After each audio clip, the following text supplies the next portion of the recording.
Welcome to the Pulse with Peter B. I'm your host, Peter Biancamano, and this is your one-stop shop for sports picks, politics and government chatter, and even some neighborhood restaurant reviews. Instead of going to three different channels, you can come here every week for the Pulse on everything you need to know.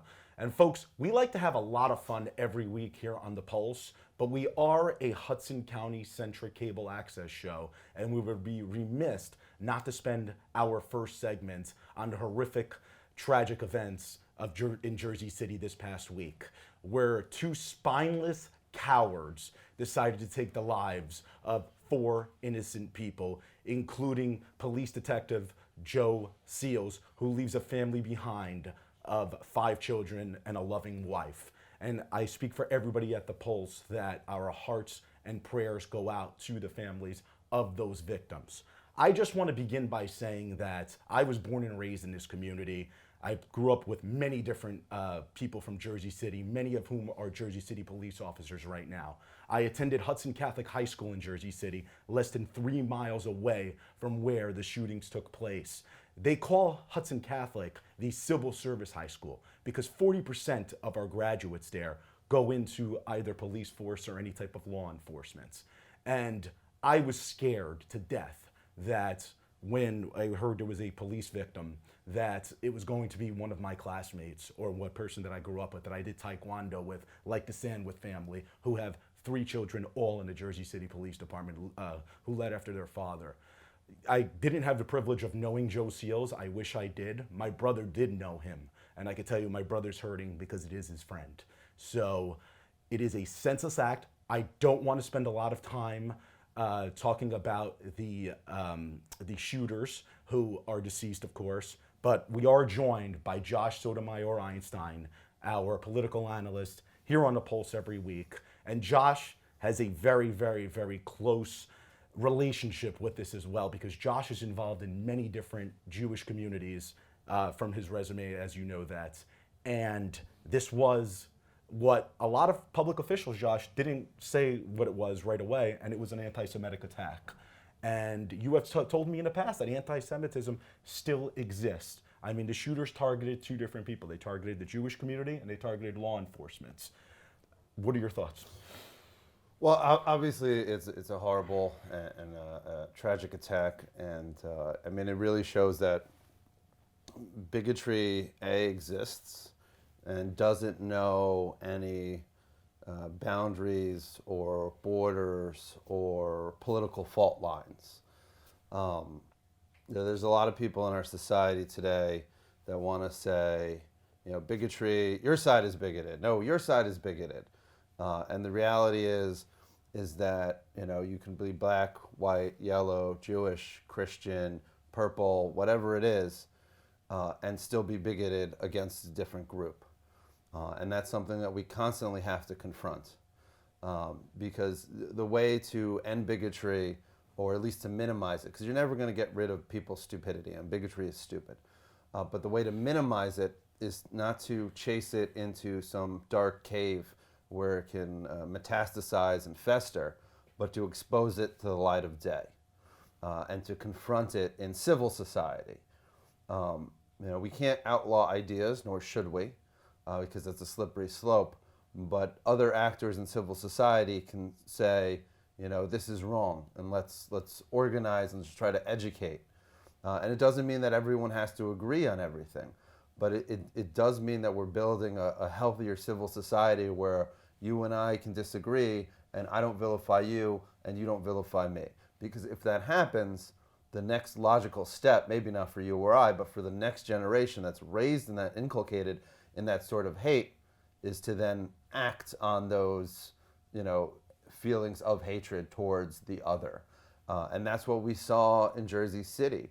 I know it's not, now maybe it's a little bit more in the public sphere than it was before, but definitely every Jewish person knew beforehand about the movement that one of the shooters was a part of in his past, the Black Israelite movement.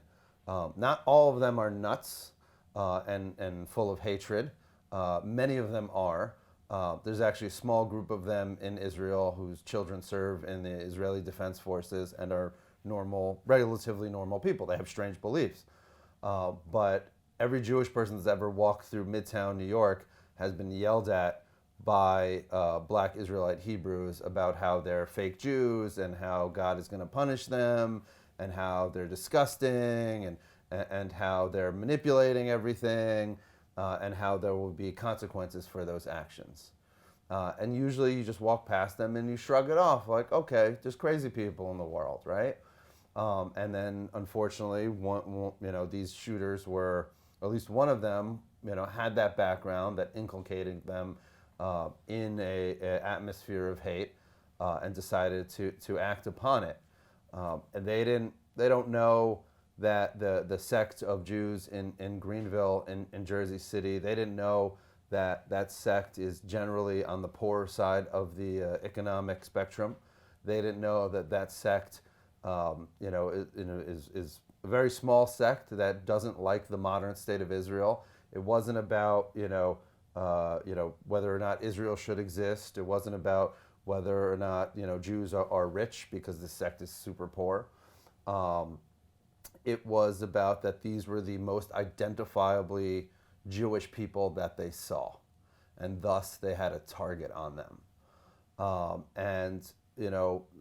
From what later has come out in the news, we can reasonably assume, just as Mayor Fulop has said, that since they had a functional pipe bomb, since they had armored their car, since they had more guns, and since it seems like that hero detective really startled them when they were going over their final plans, it seems like they really wanted to make a bombing.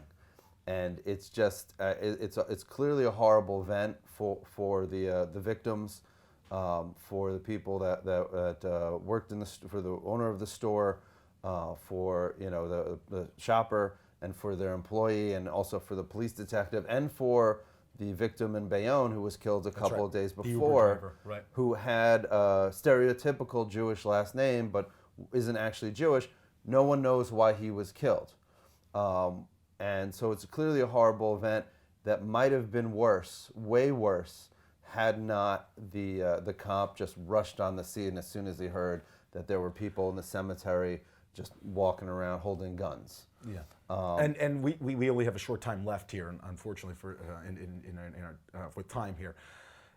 Really, the Jersey City Police Department, Detective Marjorie Johnson, she was the one who went over to her fallen officer, who picked him up in the line of fire. The courage that these men and women showed that day was absolutely phenomenal. Obviously, one casualty is way too much, but it could have been a lot worse, like you said. Well, listen, you got to give it up to our, public servants, not the politicians that are trying to use this to score a couple of points or to push a political agenda, whether it's gun control or whether it's that, somehow Congresswoman Rashida Tlaib tweeted out that white supremacy kills, and she put a picture of one of the victims. She took it down, but she hasn't apologized for that. Because it was not white supremacists, it was black supremacists that committed this anti-Semitic attack. But the cops, they don't have an agenda. Their agenda is when the crap hits the fan, their agenda is to try to save as many lives as possible, including their own. And you have to really, be thankful for the blessing that are the police officers. Well, Josh Sotomayor-Einstein, thank you for joining us, our political analyst every week. Folks, when we come back, there's going to be a familiar face in a new place in this chair. We'll be right back. Kids, let your New York City holiday fun begin with the New York Waterway Ferry. Kids under 12 ride the ferry free this holiday season, so families and friends can enjoy the magic of this special time in the city. Fast and frequent ferries let you take more time to see the sights. Free connecting shuttles take you to all the fun and bring you back to warm modern terminals when you're done. So enjoy the city this holiday season. Kids ride the ferry free through New Year's Day. Visit nywaterway.com/kidsfree or call 1-800-53-FERRY. Hi, and welcome back to The Pulse. I'm Dari DeLucia, an unfamiliar face in the Picks segment, but we're going to be calling it Picks with The Pulse with Dari DeLucia for this segment. I'm here with Matt Waymeyer, who is our Picks expert. Matt, how are you doing today? I'm doing great. Expert's that's lofty praise, but I'll do my best to live up to it. So this will be fun. Yeah, I'm excited. All right, Yeah. so let's get into it. We're going to be talking about a couple NFL games coming on this Sunday. Let's start with Cowboys versus Rams. Yes. So the Cowboys have lost the last 3 games. Do you think Dax is going to dance his way into a victory in order to maintain the lead? Ever since that video went viral of him doing the Shakira hip shake, I was practicing it last night. everybody was. It exploded. But unfortunately, it's been all downhill for the Cowboys since then. A lot's going to fall on Dak's shoulders because the Cowboys, like you said, they've lost 3 straight. They're playing a Rams team that's won 2 games in a row. Their offenses look terrific. The defense is getting back in line. They're starting to resemble the team that they were when they went to the Super Bowl last year and then fell flat on their face and lost to the Patriots. Yep. But they're getting back to the team that they were. The Cowboys, everything's a mess. Guys are hurt. Defense isn't performing. Offense has been inconsistent. And like you said, Dak does lead the NFL in passing yards. He's going to need to have a huge game if the Cowboys have any hope. They're home, which helps. But, their last home game was Thanksgiving against the Bills. That did not turn out so well. Nope. A lot on the line for the Cowboys. They still somehow lead this terrible NFC East with a 6-7 record, but they can't keep chancing it and hoping that the Eagles keep losing too. They've got to win. Bottom line, they've got to win. Rams are not going to be an easy task. So, to be honest, I thought that Jason Garrett was going to be let go after last Thursday's loss. What does he have to do to prepare for this game? To prepare for the game, well, it's interesting. He had these guys watch kind of a highlight reel of things that they've done right, which obviously has not been anything in the last month or so. Very short highlight reel. It's not as long as you would hope it would be, but stuff from earlier in the season when they started 3-0, stuff from last year when they won the NFC East and went to the playoffs and won a playoff game. So he's trying to get these guys back in a good frame of mind and saying look, we're struggling, we're not playing well, but we're a good team. Yeah. We've done good things. Here, watch the tape. So maybe it's a high school tactic, I don't know, but he's just trying to get these guys in a good frame of mind to say, we got a tough task on our hands, but we're a good team. We should be favored. Let's just go out and win this game. Definitely. Now, this is an ideal matchup for the Jared Goff and Cooper Kupp connection. What do you think these two will be picking apart? Do you think they'll be picking apart the Dallas defense? Unfortunately, I do. Yeah. Because, like I said, their offense is kind of getting back in line, and Jared Goff has been terrific the last couple weeks. He was the subject of some criticism earlier in the year. He was not quite the dynamic quarterback he was earlier on, but the last 2 or 3 games he's been really good. Cooper Kupp, one of the best names in sports, by the way. That's his go-to guy. That's his security blanket. So the Cowboys secondary, they've had some injuries. They had a guy arrested for marijuana possession or something. I don't know, but it was bad. I tried to block it out of my mind. So they're banged up. The depth is depleted a little bit. So they've got to shut those 2 down, and the way the Rams have been playing lately, that could be a tall order for the Cowboys secondary. Definitely. So real quick before we move on to the next game, with the tight playoff race, the Rams need to win to keep their playoff hope alive. Do you think the defense or the offense will carry them to a victory this week? That's a great question. I think it's going to be, if they win, I think it's going to be the offense, which is not to say the defense couldn't. They got Aaron Darnold, that's Sam Darnold. Aaron Donald, I get those 2 mixed up all the time. Aaron Donald, one of the best defensive players in all of football. He could really wreak havoc on the Cowboys offense. If that happens, it's going to make things easier for Jared Goff and that Rams offense. So I think if the Rams do win this game, it's going to be mostly on the shoulders of the offense. Okay, let's keep it moving. Another big game, Steelers versus Bills. So Friday's practice, Juju Smith-Schuster tweaked his knee, and he's officially out for Sunday. What does the offense have to do for this to make up for it? That's a great question because they don't have an Antonio Brown to lean on like they did in years past. They were such a dynamic combination the last year or 2. Obviously, Antonio's doing his crazy thing, God knows where. So to not have Juju is going to be a tough task for the Steelers offense. Now, what's interesting is that even with Juju, their passing offense is not great. The Bills' passing defense is great, so that's going to make it even bigger mountain to climb for the Steelers' offense. Now, the Bills, they're kind of similar in that they don't have a great passing offense. Yeah. So I don't expect either team to really, air it out and be dynamic through the air during this game. whichever team wins, it's going to be because they established a ground attack, and that's going to be even more pronounced because, as you said, Schuster is out for this game. Definitely. So which running back in the Bills running back committee is going to have a big game? My money is on Devin Singletary. Yeah. I think it's going to be him, especially because Frank Gore, the veteran, is, I don't know if he's ruled out, but he's questionable. He's been a little bit banged up. He's an old man by NFL standards, 36 or 37 now. Risa, isn't that sad that I'm that's so close old? to that. Oh, God. If you're close, I'm way over, so don't feel bad. But, yeah, I think it's going to be Singletary. You know, they've done very well all year with the running back by committee approach. But with Gore, at least questionable, and not 100% if he does play, a lot's going to fall on Singletary's shoulders. I think that's going to be the guy that could really lead this ground attack for Buffalo. Okay, so the Bills are also going to be fired up for this game because they want that AFC East title.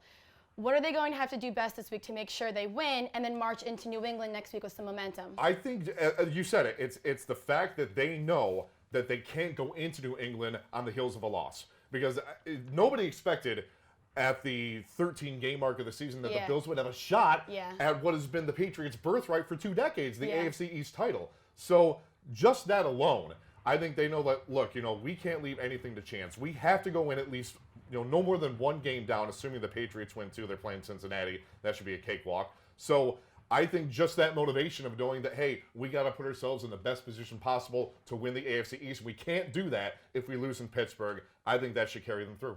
Okay. Packers versus Bears coming up this week as well. So I'm drooling over the Khalil Mack and Aaron Rodgers battle this Sunday. We know Rodgers loves playing this Bears team. Yeah. What's going to be their game plan for Sunday? For the Bears, it's like you said, get to Aaron Rodgers. Because, like you said, Khalil Mack, that's going to be fun for Bears fans to watch, not so much for Packers fans and Aaron Rodgers, because Khalil Mack is an animal. So they're going to have to put pressure on Aaron Rodgers as much as possible. That's a game plan for any team against any quarterback, especially one the pedigree of Aaron Rodgers. What's interesting is his quarterback rating this year, the second lowest of his career. He's just been a league average quarterback this year. Obviously, he's got the name recognition as being one of the elite talents in the NFL, which I think he still is. He's just not performing up to it this year. His QBR, like I said, the second lowest. His lowest was last year, so he might be on a decline here. So I think the Bears, they've got to make sure that he keeps being a league average quarterback. If they do that, then the Bears, even though the game's in Green Bay, they really have a shot here. Okay. So we know this is a good Bears defense. How are they going to stop Aaron Rodgers and Aaron Jones? The 2 Aarons. Yes. Well, I think, like I said, as far as Rodgers goes, pressure him. As far as Jones goes, it's usually kind of pick your poison. If you shut down one aspect, the other aspect can kind of get you. It's going to be tough to contain them both. So I think they're going to have to, like I said, pick what they want to do. Do they want to shut down the pass attack, or do they want to shut down the ground attack? I think it might behoove them to put more of an emphasis on shutting down the ground attack, because the Packers' passing attack is not as dynamic as it once was. If they emphasize shutting down Aaron Jones in the backfield, that could pay more dividends than focusing on necessarily shutting down Aaron Rodgers. It's going to be interesting what their game plan is. Definitely. So final question for you. So we never know which Mitch Trubisky we're going to get. Do you think we're going to get the one that's been solid for the last 5 games, or the one that, turned the ball over frequently earlier in the season? Great question, because he looks like an all-pro against the Cowboys, but the Cowboys have made a lot of players look like all-pros lately, especially ones the likes of Mitch Trubisky. He's an average quarterback, but his last 5 games, 66% completion rate, 11 touchdowns. He's been pretty good. So I think if they can, really develop an offensive game plan here, it could pay dividends. Trubisky has played better. He's going to have to continue that trend. Definitely. Well, thank you so much, Matt. And fun fact also, both head coaches are Matts this week, too. So they got to be good. I know. How can they go wrong? We had the trifecta, basically. Well, thank you so much for tuning in for the picks. We're going to be back for another segment with me again. Peter's going to be joining us for Places with the Pulse with Peter B. Kids, let your New York City holiday fun begin with the New York Waterway Ferry. Kids under 12 ride the ferry free this holiday season, so families and friends can enjoy the magic of this special time in the city. Fast and frequent ferries let you take more time to see the sights. Free connecting shuttles take you to all the fun and bring you back to warm modern terminals when you're done. So enjoy the city this holiday season. Kids ride the ferry free through New Year's Day. Visit nywaterway.com/kidsfree or call 1-800-53-FERRY. Welcome back to the Pulse with Peter B. I'm your host, Peter Biancamano, and I have to tell you, this chair is in fuego right now. Because Daria DeLucia of At Hoboken East just killed the sports segment with Matt Waymeyer. Matt was great too, don't worry about it. But Daria, I mean, we were like, all right, this is going to be your first Coming time. for his job.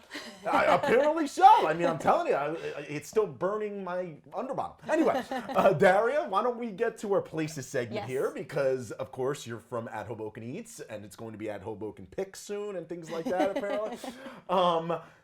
Today we're going to be talking about Court Street in Yes. Hoboken, which, Daria, was very, very popular when we posted it on social media this week. People love it. It's unbelievable. Fan favorite. Located at 61 6th Street here in the beautiful city of Hoboken, New Jersey. Now, Daria, you can actually miss Court Street if you 100%. right or wrong. I mean, it's 100%. kind of like hooked into Court Street because that's what the name of the. I used to live on 5th and Washington, and I had no clue this gem was literally directly behind my apartment this whole time. It's unbelievable. Yeah. It really, really is. And folks, when you and I actually go to the gym right across the street there, so you can see me working out just in case you're there 3 times a week, just in case. Anyway, it's popular for a reason. I mean, when you walk in there, the ambiance is quite nice. I mean, they have a pretty big bar in the front Yeah. with some tables, with some high top tables. Then in the back, you have the actual dining area, which is almost like sophisticated, overlooking the cobblestone streets of Court Street. Correct? It's very interesting because it's not like many of the restaurants that you find in Hoboken. The ambiance, you walk in, and it's not a fancy bar by any means. It looks just like a bar you could go to, have some drinks. They have TVs for any sports games going on, and then you walk into the back dining room, and there's white tablecloths, and you're in an Italian restaurant. Is the feel that I get. You're in a North Jersey Italian restaurant, and it's just very interesting, the dynamics, because you can go in, have a couple drinks, go have dinner, come back out and spend the rest of your night in the front bar without being interrupting anybody having their dinner in the dining room. So Right. very, very cool ambiance, I would say. It's so cool. It really, really is. They do a phenomenal job over there. And it's funny you mentioned this. You said that it's Italian fare. By a name of Court Street, you really don't think that it's Italian fare because I know like they have like all these specials during the week, like prime rib Mondays. On Monday, yep. And then during the summer, they have Lobster Fest every Wednesday and Saturdays from Memorial Day to Labor Day. So they really try and bring people in, try and give them prime rib and lobster, like top tier, extremely top tier. tier. So they're trying to, bring people in to get the best of the best. They have Sunday brunch as well, which, they have unlimited amount of omelets that you can make, like a make your own omelets, menu. They have the sandwiches, the breakfast, they have lunch included in the brunch menu as well, and that's only available on Sundays. But their dinner menu really stands out to me because they have a little bit of everything. So I think it's a great date night spot, but it's also a place that you can go with the family and if you wanted to bring the kids. They have menu items ranging from, there's burgers and sandwiches on the menu, but then you can go in and you can get your pasta dishes and you can get the seafood dishes. And when you open the menu, it's like, whew, there's so many things on the menu to try and to experience. And, their daily specials too, when you walk in, they give you, that insert and I don't know how they come up with so many specials. But it's funny because it's funny you say that they have all these dishes because the first time I was there, I was looking at it and I'm like, oh my god, it almost has like a diner type of menu. It has everything you could ask yes, for. yes. But you go to a diner, some things are not that great, some things are a little not better ordering than Italian others. food at a diner. 100%. I'm definitely not. But you go to Court Street, whatever you get is going to be good. Yeah. Now you go in there with your boyfriend in the evening. What's your go-to on the menu? So the asparagus wrapped with prosciutto Wow. and roasted peppers is Simple. Yeah, but it's amazing. Okay. It is absolutely amazing. It has burrata. It is so good. So that's definitely something you start with. And I think I've said it before on this show, but if you go into a restaurant and the bread is good, you're in for a great meal. Aces. So we kind of fill up on Exactly. bread a little bit. We get that appetizer, and then I always get some kind of spaghetti there. Really? Yeah, I love. Interesting. Last time I was there, I got linguine with chicken franchise over top. Yep. Matt got pasta spaghetti linguine with lobster and shrimp. And a creamy sauce, absolutely fantastic. Oh my It was like a vodka cream sauce. It was so good, absolutely fantastic. Interesting. And then the desserts, they have. Oh, here we go. They have a long list of desserts. You can get different cakes. Ice cream, gelatos, everything you want. They have it. It's so good. It's so great. I mean, we're talking so highly of it, and you guys did as well on social media this week. But it was funny. One of the comments on, I believe, our Instagram page this week was, it was the best burger around. It's the best burger around there too. Yeah. So I'm telling you, if you're saying the pasta dishes are great, just goes back to my earlier points. Yep. I mean, and you're making a good cheeseburger, you got to be doing something right. You've got to do something good, right? And I think that everything on the menu, and it's overwhelming and intimidating. When you go into a restaurant that has white tablecloths, you think that you're going to be getting, meat, seafood, pasta, Right. and so you see all these different things on the menu. Do I order that? Is it going to be good here? And I believe the first time I was there, my dad got the cheeseburger because he wasn't sure either. He wasn't sure. He goes, "There's pasta and cheeseburger. I'm going to go with the cheeseburger and see, what that is." I got chicken parm. No. My chicken parm was next level fantastic, and Next level. and his cheeseburger was equally as fantastic. So to be able to go into a restaurant and have an Italian dish like chicken parm and a cheeseburger be equally as amazing. Phenomenal. Absolutely phenomenal. Now, Daria, we speak about this a lot when we're discussing food places, especially when we're in studio here. And that's, what type of restaurants compare to Court Street in Hoboken. And I know it's tough because I can't think of any. Yeah. Because there are other restaurants and bars and what have you that do have a larger menu, including pasta and so on and so forth. But I don't think that it even compares because they do so many things, they do so many things well. They do. And again, when you're walking into a restaurant, that has like a somewhat formal dining room, you get your food and you don't feel like you're in a formal dining room. You feel like you're at your grandma's or your mom or your dad's cooking for you. Like it just it tastes authentic, it tastes delicious, and it's fun too. I mean, there's a full bar there, which you don't always get at majority of the Italian restaurants in Hoboken. I was going to bring that up. Yeah. Is there any specialty cocktails that we should know about? I'm a wine drinker. She's a wine, as we know, Wine's from good. Sorrelina last episode, Grand from Vin. Grand Vin, Yeah, I'm a big wine girl, so I had white and red when I was there last. So. Look at that, Yeah, so and why not? So both wines are fantastic. But yeah, we had a great time. The Rangers were on. We watched them before, and there was a little bit of a wait, and you have no problem. You just have no problem waiting because you have a bar. That was actually my next question because, Court Street's one of those places that is, of course, busy at all times. But what they do is they're smart. They make prime rib on a Monday night. They know that's usually probably a slower night. So to get people in, they bring prime rib in. And then over the summer, I think Wednesdays is what? Wednesday lobsters. Yep. Right, exactly. Which also, like during the summer, people are mostly starting Wednesdays, really, they're going to happy hour. They're going to outdoor restaurants. Like Court Street doesn't have an outdoor area, so what they're doing is they're bringing, People in, the right. summertime meals in, getting the people in who instead of might be going to Pier 13 we went to is a big night on right. Wednesday for them. So they're very smart with how they're working really the weekdays. Smart. Really smart. So really now there's really, normally I ask, if there's a good time to go in there. I mean, there's really no good, but I believe reservations are taken now. No. They're not. No, they're not See? taken. They're Corrected. not. Yes, they're not taken unless it's a party of 5 or more. Interesting. Yes. So if you're going on a double date, if you're going on a date, when I went last, I went with Matt and my parents, and we waited for a bit. And the thing is, it's worth waiting for. Double date, unless you're like in polygamy or something like that, where you bring. Anyway, you might have to triple date it then. Yeah. So you can get the reservation. Invite 2 more friends. Exactly.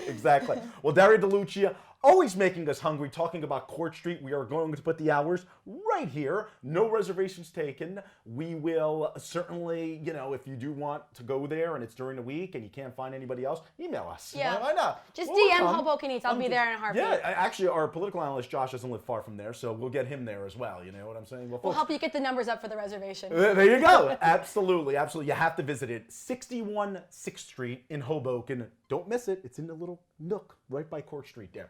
So Daria, thank you for joining us. Folks, thank you for joining us. We want to wish you a happy holidays and a joyous new year, even though I think we're going to be back before then, but why not start it early? We'll see you next week for the Pulse on everything you need to know. Have a great week, everybody.